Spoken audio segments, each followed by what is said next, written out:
Hi hello, నేను మీ తిరుమల అండి. ఇవాళ నేను స్వామివారికి నైవేద్యం ఇవ్వడానికి అపార్ట్మెంట్లో స్వామిని పెడతారు కదండి, పులిహోర చేసేసాను. టెంపుల్ స్టైల్ పులిహోర, చింతపండు పులిహోరలో ఒక మసాలా అనమాట. అది మీకు చూపిద్దామని తీసుకొచ్చేసాను ఆ పౌడరు. నేనైతే కడాయి పెట్టేసి 1 కిలో రైస్కి చెప్తున్నానండి. నేను కడాయి పెట్టేసి ఒక 20 ఎండుమిర్చి వేసేసాను. అందులో వేసి ఒక 4 స్పూన్లు పచ్చిశనగపప్పు వేసాను. ఇవి బాగా డ్రై రోస్ట్ అవ్వాలండి, సిమ్లో పెట్టి వేయించాలి. ఇవి వేగడానికి 5 to 7 మినిట్స్ ఖచ్చితంగా పడుతుంది.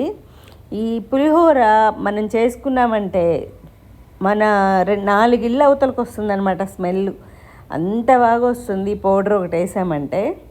ఈ పౌడర్స్ కూడా చాలా వెరైటీస్ ఉన్నాయి. ఇప్పుడైతే నేను ఫస్ట్ ఈ వెరైటీ మన ఆంధ్ర స్టైల్ అనమాట ఇది. ఆ పచ్చిశనగపప్పు అలా వేగుతున్నప్పుడు ఒక 2 స్పూన్లు మినపప్పు కూడా వేసేయాలి. వేసేసి అవి డ్రై రోస్ట్ వేగుతూ ఉంటాయి. ఇవి ఎంత సిమ్లో పెట్టేయించాలండి, ఆ అరోమా మనకి బాగా వేగిన తర్వాత మనకి తెలుస్తుంది. సిమ్లో పెట్టి ఇవి లేట్ అనమాట, పచ్చిశనగపప్పు మినపప్పు వేగడం. ఆ హీట్కి ఆవాలు అవి ఈజీగా వేగిపోతాయి అనమాట. అవి లాస్ట్లో వేసుకోవాలి. చూడండి, నాకైతే 7 మినిట్స్ పట్టాయి వేగడానికి. ఇప్పుడు నేను 1.5 స్పూన్ ఆవాలు వేసాను, 1/2 స్పూన్ మెంతులు వేసాను.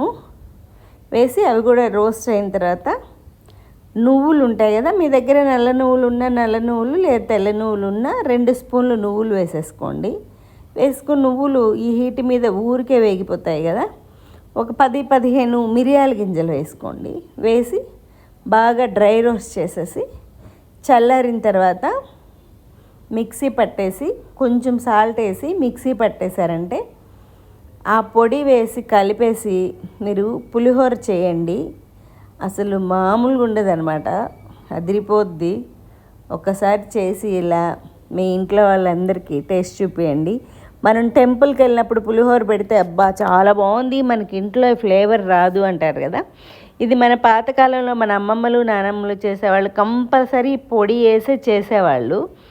ఆ పొడి వేసి చేసుకోండి, చాలా చాలా బాగుంటాయి. ఇలాంటి పొడులు ఇంకా చాలా ఉన్నాయండి. మన ఛానల్ని ఫాలో అవుతూ ఉండండి, చెప్తూ ఉంటాను. పులిహోర అయితే చాలా బాగా వచ్చింది, అందరు ట్రై చేయండి. Thank you.